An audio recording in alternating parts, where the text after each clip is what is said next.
تعظیم ہے، اسی لیے دوسری قسم میں محبت ہے اور تعظیم ہے۔ باپ کے محبت کی وجہ سے، باپ کے تعظیم کی وجہ سے آپ نے سگریٹ زمین کے اندر آپ نے پھینک دیا۔ یہاں آپ اللہ سے نہیں، باپ کو دیکھ کر کے آپ ڈر گئے۔ خوف من اللہ میں محبت بھی ہے اور تعظیم بھی ہے۔ جو اللہ سے ڈرتا ہے تو اللہ سے محبت بھی ہے اور اللہ کی تعظیم بھی ہے۔ یہاں دونوں چیزیں ہیں۔ ہم اور آپ کیسے ڈر رہے ہیں؟ اے میرے بھائیو، ایک انسان سے بھی ڈرتا ہے، انسان کو دیکھ کر کے ڈرتا ہے۔ آپ ٹرین میں سفر کر رہے ہیں، آپ ریزرویشن میں کبھی سفر کیے ہوں گے۔ 3 سیٹیں ہوتی ہیں، ایک ہے لوئر برتھ، ایک ہے مڈل برتھ، ایک ہے اپر برتھ، 3 سیٹیں ہوتی ہیں۔ آپ کی سیٹ نیچے والی ہے، بیچ میں کوئی اور سویا ہوا ہے، اوپر والی سیٹ میں کوئی اور سویا ہوا ہے۔ غور کر کے سنو پیپل جوریا والوں، آج کی تقریر اگر آپ سمجھ گئے تو انشاءاللہ کچھ فائدہ ہوگا آپ کو۔ رات کے 12 بجے ٹرین اسپیڈ سے چل رہی ہے، 80-100 کی اسپیڈ سے۔ آپ کو پیشاب کی ضرورت پڑی، آپ گئے باتھ روم میں پیشاب کرنے کے لیے، پیشاب کر کے پیشاب سے فارغ ہو کر کے آپ اپنی سیٹ پر سونے کے لیے آئے ہیں۔ اتنے میں آپ دیکھ رہے ہیں کہ مڈل برتھ میں بیچ والی سیٹ میں جو آدمی سویا ہوا ہے اس کے پینٹ کے جیب سے 500 کی گڈی باہر نکل رہی ہے، جیسے ٹرین حرکت کر رہی ہے، ہل رہی ہے، اس کی گڈی 2,000 کی گڈی ایسے باہر کی طرف آ رہی ہے۔ اب شیطان نے آپ کو بہکا دیا، آپ دیکھ رہے ہیں کہ کوئی دیکھ تو نہیں رہا۔ یہ دیکھیے، چور بھی چوری کرنے سے پہلے ڈرتا ہے۔ دیکھا آپ نے؟ چور بھی چوری کرنے سے پہلے ڈرتا ہے۔ آپ دیکھ رہے ہیں ادھر ادھر، کوئی دیکھ تو نہیں رہا، آہستہ آہستہ آپ ہاتھ لگا رہے ہیں، پھر دیکھ رہے ہیں کوئی دیکھ تو نہیں رہا، تھوڑا سا آپ کھینچ کے باہر نکال لیے، پورا نہیں نکالے، ڈر رہے ہیں کہیں میں ایک ہی بار کھینچ لوں تو وہ جاگ نہ جائے، بیدار نہ ہو جائے، نہیں تو پورا کوچ میرے اوپر برس پڑے گا، یہ پیٹیں گے سب ہم کو۔ تو آپ ڈر رہے ہیں، پھر ادھر ادھر دیکھنے کے بعد آپ آہستے آہستے سے ہاتھ کو لے جا رہے ہیں اس گڈی کو پکڑنے کے لیے۔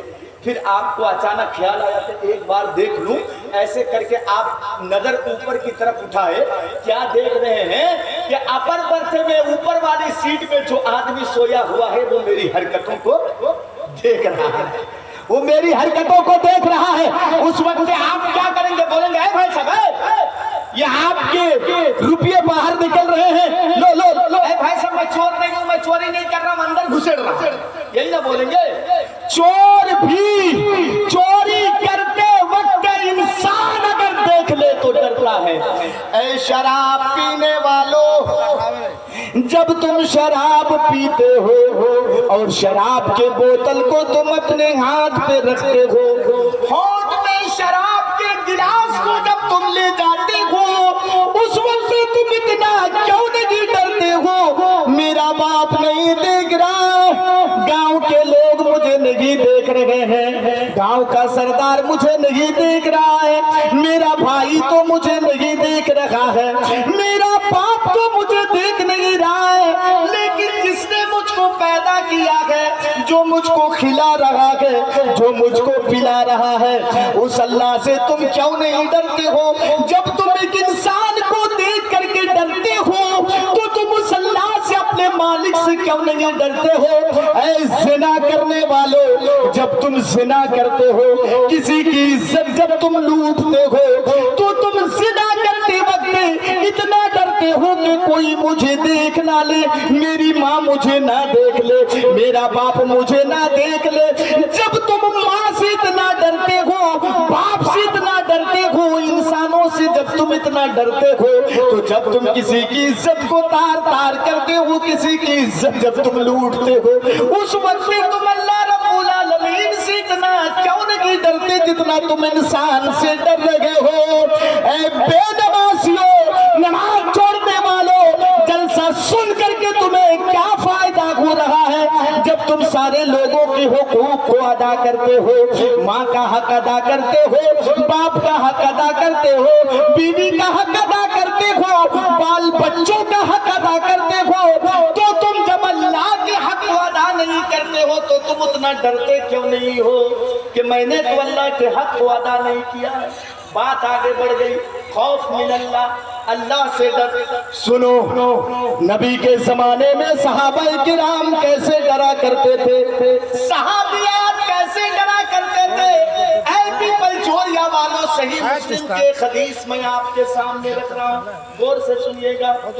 نبی اکرم کے زمانے میں آپ نے یہ حدیث سنی ہوگی، لیکن بولنے کا طریقہ سب کا الگ الگ ہوا کرتا ہے۔ سبزی وہی ہے، چاول وہی ہے، گوشت وہی ہے، لیکن بنانے والے کا انداز الگ الگ ہوا کرتا ہے۔ سنیے گا، نبی کے زمانے میں میں مختصر بتا رہا ہوں، ایک عورت اللہ کے رسول کے پاس آئی، کہنے لگی اللہ کے رسول میں نے زنا کیا ہے۔ ڈائریکٹ آ کر کے کہہ رہی ہے، دیکھا ہے کبھی آپ نے ایسا آدمی؟ چور ڈائریکٹ جا کے کہے گا کہ میں نے چوری کی ہے، لیکن یہ ڈائریکٹ بتا رہی ہے۔ نبی اکرم نے کہا ہوش و حواس ٹھیک ہے، دماغ ٹھیک ہے؟ بولے ہاں۔ سزا معلوم ہے؟ زنا کی سزا کیا ہے؟ تم تو شادی شدہ ہو، سزا معلوم ہے نا؟ زمین میں گاڑ کے اتنا پتھر مارا جائے گا کہ جب تک تمہاری جان نہ چلی جائے تم کو چھوڑا نہیں جائے گا۔ سزا معلوم ہے؟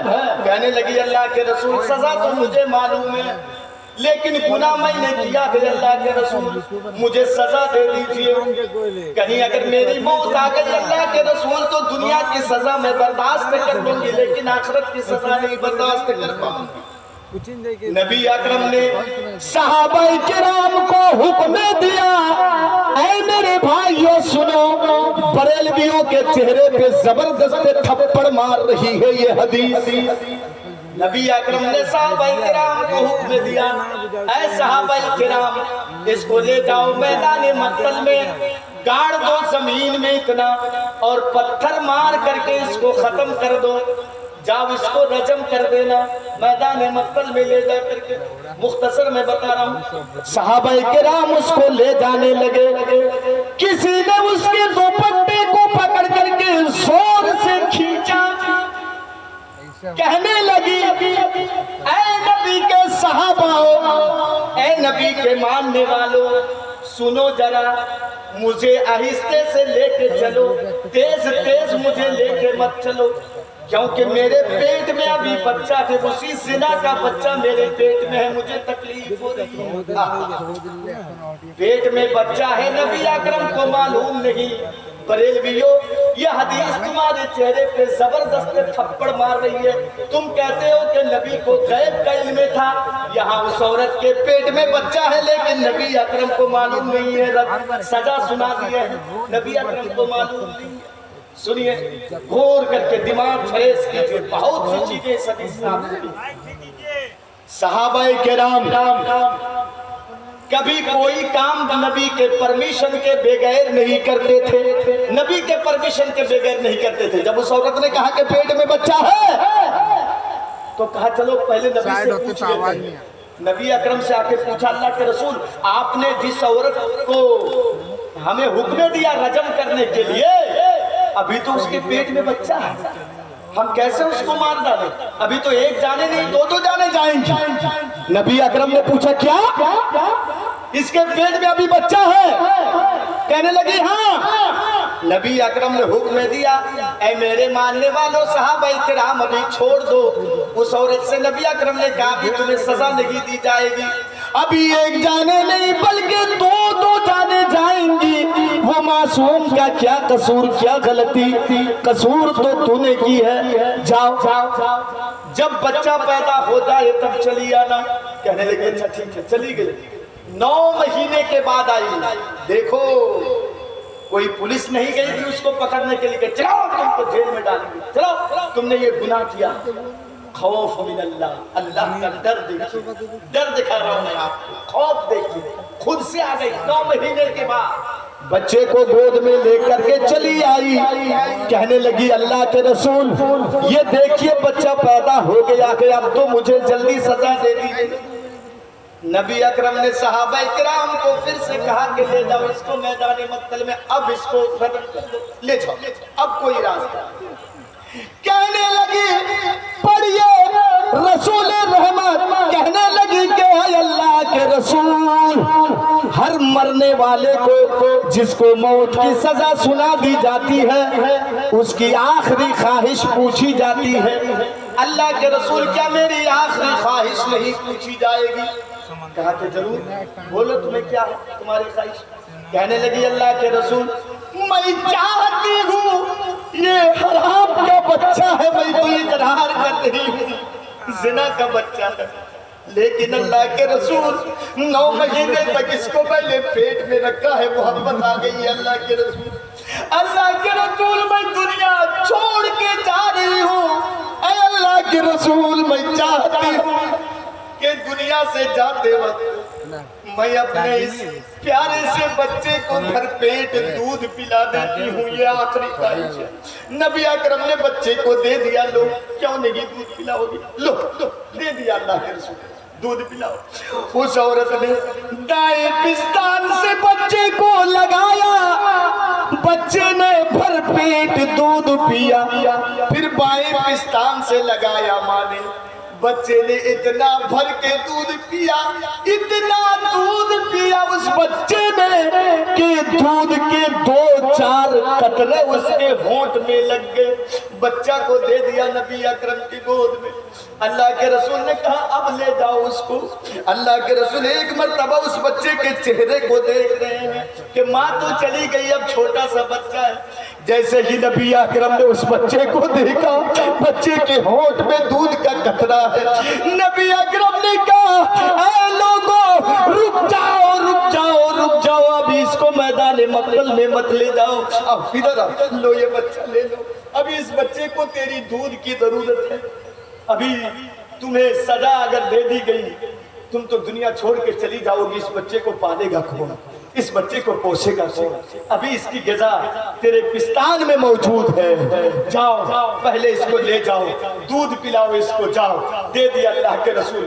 اور جب کھانا کھانے کے لیے، روٹی کھانے کے لیے سیکھ جائے تب اس کو لے کے چلی آنا، لے کے چلی گئی وہ عورت، اور جلدی جلدی کھانے کی ٹریننگ دی رہی ہے، اور وہ کچھ دنوں کے بعد اللہ کے رسول کے دربار میں لے آئی۔ دیکھیے اللہ کے رسول یہ بچہ روٹی کھانے کے لیے سیکھ گیا ہے، صحیح مسلم کے حدیث کے الفاظ ہے، خبزے کا لفظ استعمال ہوا ہے کہ روٹی کا ٹکڑا پکڑا کر کے اللہ کے رسول کے دربار میں لے آئی، اللہ کے رسول مجھے جلدی سزا دے دیجئے ورنہ میری موت آ گئی تو زنا کی سزا مجھے دنیا میں نہیں آخرت میں بھگتنی پڑے گی۔ اے اللہ کے رسول میں دنیا کی سزا برداشت کر لوں گی لیکن آخرت کی سزا میں برداشت نہیں کر پاؤں گی۔ اللہ کے رسول نے اس بچے کو لے لیا اس بچے کو، ماں سے پوچھو کس کلیجے سے ماں نے دیا تھا اس بچے کو۔ اس کے بعد نبی اکرم نے کہا اے خاتون اب تجھ کو بچانے کے لیے محمد الرسول اللہ کے پاس کوئی آپشن موجود نہیں ہے، کوئی بہانہ موجود نہیں ہے، جتنا بہانہ تھا میں استعمال کر چکا، جتنا بچانا تھا میں بچا چکا تجھ کو، اب محمد الرسول اللہ کے پاس تجھ کو بچانے کے لیے کوئی آپشن نہیں ہے، کوئی بہانہ نہیں ہے۔ صحابہ کرام اس کو لے جاؤ، اب مت لے آنا اس کو، اب اس کو سزا دیتے ہی رہنا، میدان مقتل میں لے جاؤ۔ پیپل جوریا مانو سنو میرے بھائیو، یہ ہے خوف من اللہ۔ یہاں سے ایک مسئلہ میں اور آپ کو دکھا دیتا ہوں، چلو جو آج کہا جا رہا ہے کہ مسلمان آتنکواد ہے، مسلمان ٹیررسٹ ہے، مسلمان آتنکواد پھیلا رہے ہیں، دہشت گردی پھیلا رہے ہیں، اے میرے بھائیو ذرا سنو تو صحیح، جو یہ حرام کا بچہ تھا، ناجائز بچہ تھا، زنا کا بچہ تھا، اے میرے بھائیو سنو، اسلام دھرم میں تو وہ دھرم ہے اسلام کہ ایک حرام بچے کو، حرام کا بچہ تھا، غیر کا بچہ پیٹ کے اندر پل رہا تھا، وہ اسلام اس حرام بچے کو بھی مارنے کی اجازت نہیں دیتا ہے۔ یہ اسلام جو ایک حرام بچے کو مارنے کی اجازت نہیں دیتا ہے، وہ فلسطین کے چھوٹے چھوٹے اور معصوم دودھ پیتے بچوں کو مارنے کی اجازت کیسے دے دے گا؟ میرے بھائیوں، جو اسلام ایک چھوٹے اور حرام کے بچے کو مارنے کا حکم نہیں دیتا کہ آرڈر نہیں دیتا ہے، وہ اسرائیل کے معصوم اور بچوں کو مارنے کا حکم کیسے دے دے گا؟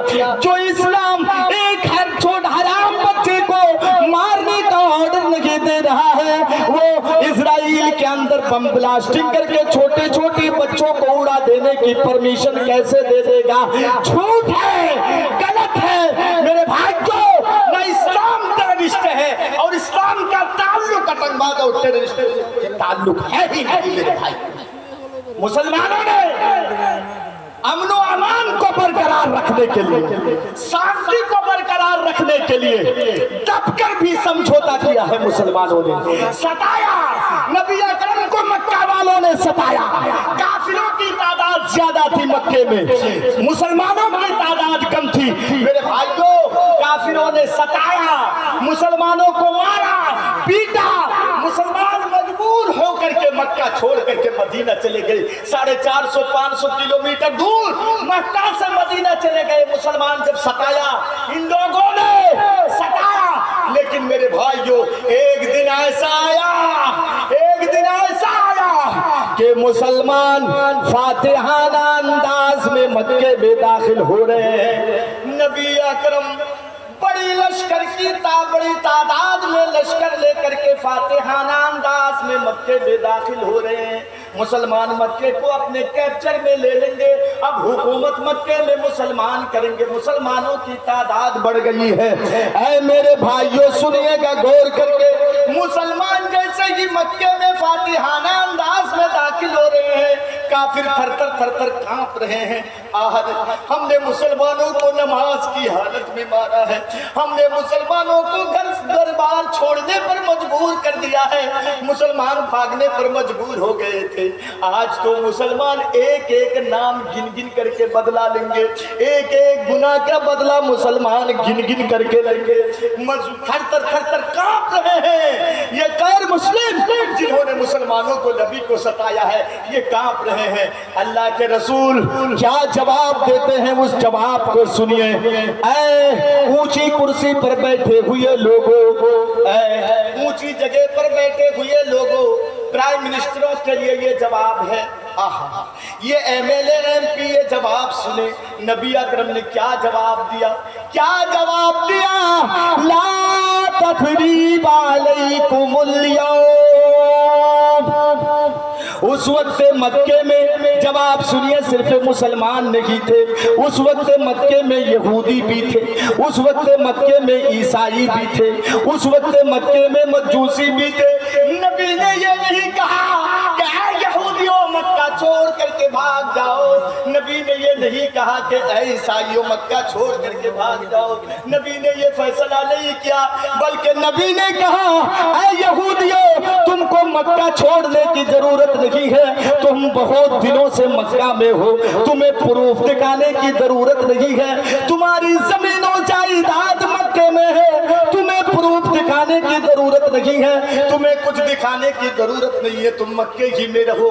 آج تم پر کوئی زبردستی نہیں کی جائے گی میرے بھائیوں، تم اسلام کو بدنام کرتے ہو۔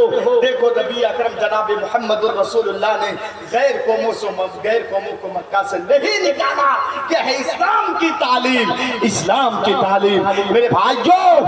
آج وہ وقت بھی آ گیا ہے، آج مسلمانوں کو ہر طرف سے ستایا جا رہا ہے، آج مسلمانوں کو ہر طرف سے گھیر کر کے ستایا جا رہا ہے، ان کے اوپر مسلمانوں کے اوپر ظلم و بربریت کے پہاڑ توڑے جا رہے ہیں، قرآن کے اوپر حملہ، اسلام کے اوپر حملہ، اسلام ہمارے عبادت خانوں کے اوپر حملہ۔ میرے بھائیوں اس وقت ہمیں ہوشیار رہنے کی ضرورت ہے اور اسلام کی حفاظت کی ضرورت